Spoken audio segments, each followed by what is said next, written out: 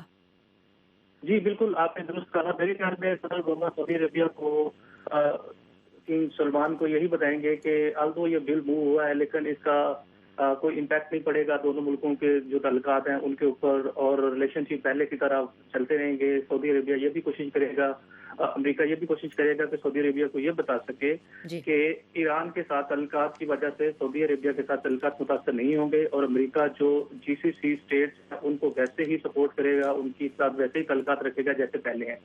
اچھا، ہم بات کرتے ہیں اب جنیوا میں اقوام متحدہ کی میزبانی میں جو مذاکرات ہو رہے ہیں، اس میں شام کی حزب اختلاف کے مرکزی اتحاد نے اقوام متحدہ سے امن مذاکرات معطل کرنے کا مطالبہ کیا ہے، اور باغیوں نے جنگ بندی کے باوجود شام کے صدر بشار الاسد اور باغیوں کی حامی فوج کے خلاف نئے حملے بھی کیے ہیں. میرا اس وقت سوال یہ ہے کہ شام کے مستقبل کے بارے میں جو کوئی کوشش کی جا رہی تھی اور تصفیہ کی جو توقع کی جا رہی تھی، اب وہ پوری ہوتی دکھائی نہیں دیتی. کیا واقعتاً کسی نوعیت کی پیش رفت ممکن ہو سکتی ہے؟ اگر ہے تو کس طرح؟ جی بیرسٹر صاحب، امجد ملک صاحب. یا مجھ سے پوچھیں؟ جی میرے خیال میں شام کے مسئلے کا حل اس کے روڈ میپ کی کامیابی میں ہی پنہا ہے، اور ہم یہ بات کہتے آئے ہیں پہلے بھی کہ اس میں رکاوٹیں ہوں گی، دیری ہوگی، اس میں ریلکٹنس ہوگی، اور اپوزیشن کے گروپوں کو اکٹھا کرنے میں بہت پرابلم ہوگی، اور یہ اسپیئر ہیڈ کرنا پڑے گا. اسپیشلی امریکہ اور UN کو اسپیئر ہیڈ کرنا پڑے گا، بتانا پڑے گا، مینٹر کرنا پڑے گا کہ ان میں سے وہ لوگ جو ڈائیلاگ کے لیے مشروط رضامندی کرتے ہیں ان کو آگے لے کے آئیں، ان میں سے لیڈرشپ نکالیں، اور جو انٹرم سیٹ اپ بنے یا جو پہلا سیٹ اپ بنے اس میں جو لوگ آگے مذاکرات کے لیے آگے آئے ان کو پروموٹ کیا جائے. تو میرے خیال میں ابھی انیشل ڈیز ہیں، یہ 1 2 3 4 5 دفعہ آگے پیچھے ہوں گے، لیکن بات آہستہ آہستہ اگر روڈ میپ کی امپلیمنٹیشن کی طرف بڑھے گی تو اپوزیشن میں سے کوئی نہ کوئی ایک ایسا دڑا ضرور سامنے آئے گا جو باقی میجورٹی دڑوں کو ساتھ لے کے چل سکے گا. اس میں کوئی مذائقہ نہیں ہونا چاہیے. یہ اپوزیشن کے جو دڑے ہیں ان میں ڈس یونٹی بھی کامن ہے، اور یہ 1 2 دفعہ مذاکرات کو معطل یا بائیکاٹ کرنا یہ کامن ہوگا جب آپ ڈفرنٹ فیکشن لڑ رہے ہیں for the pie of the cake, especially post Asad اور ڈیورنگ اسد کے. اگر اسد رجیم میں رہے تو جو مذاکرات ہونے ہیں یا انٹرم سیٹ اپ ہونا ہے، تو میرے خیال میں کامن ہے ڈیلے اور ریلیکٹنس، لیکن اس کو اسپیئر ہیڈ کرنے کے لیے امریکہ کو اپنا رول ادا کرنا پڑے گا. اور UN کو اپنا رول ادا کرنا پڑے گا. بہت بہت شکریہ بیرسٹر امجد ملک. آخری سوال میرا ہے ناصر صاحب سے. ناصر صاحب، صدر اوباما اور ولادیمیر پوٹن جو روس کے صدر ہیں، انہوں نے شام کی صورتحال پر تفصیلی تبادلہ خیال کیا ہے. تو یہ امریکہ روس اتفاق رائے ضرور ایک مثبت بات ہے شام کے معاملے پر، لیکن شام کے بحران میں کچھ اور کلیدی کردار بھی ہیں، جیسے ایران اور سعودی عرب کو اس سے الگ نہیں کیا جا سکتا. آپ کے خیال میں کیا روس ایران پر اور امریکہ سعودی عرب پر اس معاملے میں اپنا اثر و رسوخ استعمال نہیں کر سکتا؟ کوئی کامنٹ جی، اس کے بعد ہم پھر آگے چلتے ہیں. جی، میرے خیال میں آپ کی بات بالکل ٹھیک ہے. امریکہ اپنا اثر و رسوخ ہو سکتا ہے. کل کا جو صدر اوباما کا وزٹ ہے، اس میں یہ لازمی طور پر یہ بات ڈسکس کی جائے گی کہ سعودی عربیہ جس گروپ کو بھی اپنی سپورٹ دیتا ہے اس کو سعودی عربیہ کو بند کرنا چاہیے، اور سعودی عربیہ کو پیس ٹاک کی طرف آنا چاہیے تاکہ شام میں ایک جامع امن قائم کیا جا سکے. دوسری طرف ایران کے اوپر بھی اپنا اثر و رسوخ روس استعمال کرے گا، لیکن اس میں دیکھنے والی بات یہ ہے کہ اپوزیشن کی جو تحریک ہے وہ یہ کہتے ہیں کہ ان کو کسی بھی صورت میں بشار الاسد قبول نہیں ہے. اور دیکھنا یہ ہوگا کہ اگر میرا خیال ہے کہ ان کی لائن ڈراپ ہو گئی ہے. ناصر صاحب کچھ بات کرنا چاہ رہے تھے کہ اگر بشار الاسد کی موجودگی شام کی جو اپوزیشن ہے، جو حزب اختلاف اس وقت بھی نمائندہ حزب اختلاف جنیوا میں بھی اقوام متحدہ کی ثالثی میں بات چیت کر رہی ہے، وہ اس کی سب سے بڑی شرط اور مطالبہ یہ ہے کہ ان کو ہٹا دیا جائے، تو اس کے بعد ہی کوئی صورتحال کو آگے بڑھایا جا سکتا ہے. تو اب آنے والے دنوں میں یہ بات دیکھنا ہوگی کہ جب امریکہ اور روس اپنا اثر و رسوخ استعمال کرتے ہیں سعودی عرب پر اور ایران پر، تو اس سلسلے میں آگے بڑھنے کی کیا صورت ہوگی، جسے کہنا چاہیے کہ ابھی وہ ویٹ اینڈ سی والی بات ہوگی. بہر طور ہم اپنے ان پروگراموں میں ان ساری چیزوں کے اوپر بات کرتے رہتے ہیں. آئندہ مزید وضاحت سے اس کی بات کریں گے ضرور. تو اب ہم آخر میں ہیں، پروگرام کے بالکل اخیر میں پہنچ رہے ہیں، اور گزشتہ کچھ پروگراموں میں ہماری کوشش بھی یہ رہی ہے کہ ہم کلیدی نیوز سٹوریز کے تجزیے اور جائزے آپ تک پہنچاتے ہیں. اس کے ساتھ ساتھ ہماری کوشش ہے آپ کے پاکستان سے تعلق رکھنے والی کچھ مثبت خبریں بھی آپ تک پہنچائیں. تو آج بھی ہم 2 رپورٹیں آپ کو دکھا رہے ہیں. خطاطی اور کیلیگرافی ایک بڑا قدیم پرانا فن ہے جو کمپیوٹر کے اس دور میں بھی مان نہیں پڑا، بلکہ اس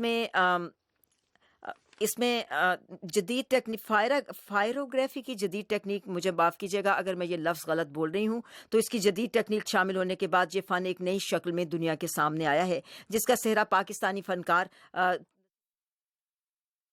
ہے، جو شاید دنیا کے واحد شخص ہیں جنہوں نے اس کے تمام 7 میڈیا کو استعمال کر کے شاہکار تخلیق کیے. اور ان کے فن پاروں کی نمائش گزشتہ دنوں ورجینیا، یہاں جس علاقے سے ہم کرتے شمالی ریاست ہماری ہمسایہ ریاست ہے واشنگٹن کی، تو اس ورجینیا کے علاقے ریچمنڈ میں ہوئی ہے. اس سلسلے میں اسور امام صاحب نے ایک رپورٹ تیار کیا، اور ابھی ہم ان سے یہ بھی بات بعد میں آپ کو بتاتے ہیں کہ یہ اصل لفظ کیا ہے، جس پہ مجھے تھوڑا سا مشکل ہوئی پڑھنے میں. تو آئیے یہ رپورٹ ہم دیکھتے ہیں. آرٹ سے خوبصورت خطاطی اور کیلیگرافی کا انمول نمونہ تیار کرتے ہیں. ان کا یہ فن شاید دنیا بھر میں منفرد اور تخلیقی ذہن کا عکاس ہے. اس طرز کی کیلیگرافی کو انگریزی میں پائروگرافی کا نام دیا گیا ہے. جتنے رنگ لگے ہوئے ہیں آپ ان میں سے ٹرانسپیرنسی لگے کہ جیسے ٹرانسپیرنٹ میٹیلک پینٹس ہوتے ہیں، حالانکہ میٹیلک پینٹس نہیں ہیں. ساری کیلیگرافی میں دیکھیں گے واشز تک میں جہاں پہ دیکھیں ہیں، پھر اس کے اوپر یہ پورشن بھی یہ چاندی کا ہے. پھر یہ جو آپ کو براؤن سا شیڈز مل رہے ہیں، یہ کیمیکل ٹریٹمنٹ ہے. اگر کیمیکل ٹریٹمنٹ نہ کریں تو آپ یہ والے شیڈز مل نہیں سکتے. نصیر ملک پاکستان ٹیلی ویژن میں طویل عرصہ خدمات انجام دے چکے ہیں. طبیعت میں تخلیق کا عنصر انہیں نت نئے طریقے ایجاد کرنے پہ مائل کرتا ہے. میں نے سولو شو کیا تھا نیشنل کالج آف آرٹس کی گیلری میں، اور میں 9 میڈیم میں کام کرتا ہوں. 7 میڈیم میں نے ڈسپلے کیا تھا. کم از کم پاکستان کی تاریخ میں تو وہ ریکارڈ ہوگا، اور ممکن ہے ورلڈ ریکارڈ بھی ہو، کیونکہ اس وقت کنٹمپریری آرٹسٹ میں اتنے زیادہ میڈیم میں کام کرنے والا کوئی نہیں ہے. آگ کے دھیمے شعلوں کی مدد سے تیار کیے گئے خطاطی کے ان نمونوں کی نمائش گزشتہ دنوں ورجینیا کے علاقے ریچمنڈ میں ہوئی، جن میں مقامی لوگوں نے خوب دلچسپی لی. انہوں نے جو کام کیا ہے ویری آرٹسٹکلی ڈن، ڈیلیجنٹلی ڈن، بہت خوبصورتی سے کیا ہے.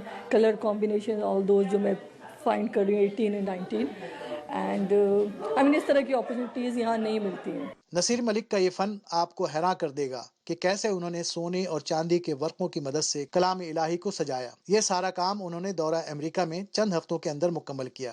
ان کا کہنا ہے کہ کمپیوٹر کے اس جدید دور میں کیلیگرافی یا خطاطی کا فن مان نہیں پڑا، بلکہ روایتی انداز سے ہٹ کر اس میں جدت پیدا کی گئی ہے. جس کے لیے جدید ترین آلات کا مثالی استعمال کیا گیا ہے۔ نصیر ملک چاہتے ہیں کہ وہ اپنے اس منفرد آرٹ کو انٹرنیٹ اور سماجی میڈیا کے ذریعے پوری دنیا تک پھیلا دیں۔ اس سلسلے میں انہوں نے نوجوان فنکاروں کی حوصلہ افزائی اور تربیت کی ذمہ داری بھی سنبھال رکھی ہے۔ آپ یہ رپورٹ ہم آپ کو دکھا رہے تھے جسے اسفر امام صاحب نے تیار کیا، اور جیسا کہ ہم نے بتایا کہ خطاطی اور کیلیگرافی کی یہ ایک بڑا قدیم آرٹ ہے، اور جو ہم لفظ بتا رہے تھے وہ فائروگرافی ہی ہے، جو کہ جدید تکنیک کے ساتھ اس میں استعمال کی جا رہی ہے۔ اب دوسری رپورٹ ہے پاکستان کے شہر کوئٹہ میں پہاڑ کے دامن میں پتھروں سے نشانہ بازی کرنے کا صدیوں پرانا مقبول کھیل ہے اور منفرد کھیل ہے۔ اس کا نام ہے سنگ رگ، یعنی پتھر سے یہ لفظ لیا گیا ہے، فارسی زبان کا یہ لفظ ہے اور جس کا مطلب پتھر پکڑنا ہے۔ مقامی افراد کے مطابق 18ویں صدی میں جب ہزارہ قوم افغانستان سے ہجرت کر کے کوئٹہ میں آئی تھی تو تب سے یہاں پہاڑ کے دامن میں یہ کھیل کھیلا جاتا ہے، اور نشانہ بازی کا یہ کھیل افغانستان اور پاکستان میں بلوچستان کے دارالحکومت کوئٹہ تک ہی محدود ہے، اور ہزارہ برادری اس کھیل کو دیگر علاقوں تک بھی متعارف کرانا چاہتی ہے۔ آئیے یہ رپورٹ آپ کو دکھاتے ہیں جسے تیار کیا ہے غلام مرتضیٰ زہری نے۔ سنگرگ فارسی زبان کا لفظ ہے جس کا مطلب پتھر پکڑنا ہے۔ 18ویں صدی میں جب ہزارہ قوم افغانستان سے ہجرت کر کے کوئٹہ آئی تو وہ تب سے یہاں پہاڑ کے دامن میں یہ کھیل کھیل رہے ہیں۔ محمد جمعہ نے یہ کھیل اپنے بڑے بزرگوں سے سیکھا۔ ان کے مطابق اس کھیل میں 10 کھلاڑیوں پر مشتمل 2 ٹیمیں ہوتی ہیں۔ یہ کھلاڑی لکڑی کے 4 انچ والے ٹکڑے پر پتھر سے نشانہ بازی کرتے ہیں۔ اگر نشانہ ٹھیک لکڑی پر لگے تو ٹیم کو 2 پوائنٹ ملتے ہیں، اور اگر نشانہ لکڑی کے قریب رہا تو 1 پوائنٹ۔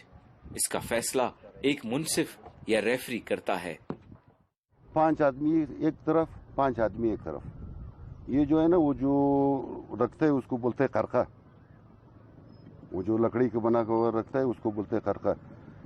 ہر ٹیم جو پہلے 10 اس کا بالکل نزدیک لگایا نشان، اگر اس پہ لگے خرقے پر وہ 2 شمار ہوتے ہیں، اگر نہیں نزدیک لگے ہو تو 1 شمار ہوتے ہیں۔ پھر 10 ہو گیا وہ ایک بازی ہوتا ہے، بازی بولتے ہیں اس کو۔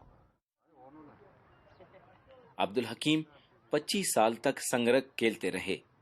وہ اب کھیل تو نہیں سکتے مگر شام کو سنگرگ دیکھنے میدان کا رخ ضرور کرتے ہیں۔ سب سے زیادہ خوبی یہ ہے کہ جتنا بزرگ لوگ جو کام کاج نہیں کر سکتا، جن کو جو ہے نا مطلب گھر میں بھی صبح سے شام تک نہیں رہ سکتا، اور ان کے لیے جو ہے نا بس ہر دن 3-4 بجے کے بعد ان کے لیے یہ ٹھکانہ ہے، اور ان کے لیے بہت بہترین یہاں ایک ماحول ہے۔ سنگرگ کے پرانے کھلاڑیوں کے مطابق اس کھیل میں جسمانی ورزش کا بھی ایک بڑا عنصر شامل ہے۔ اس کے کھلاڑی ہر وقت تندرست اور توانا رہتے ہیں۔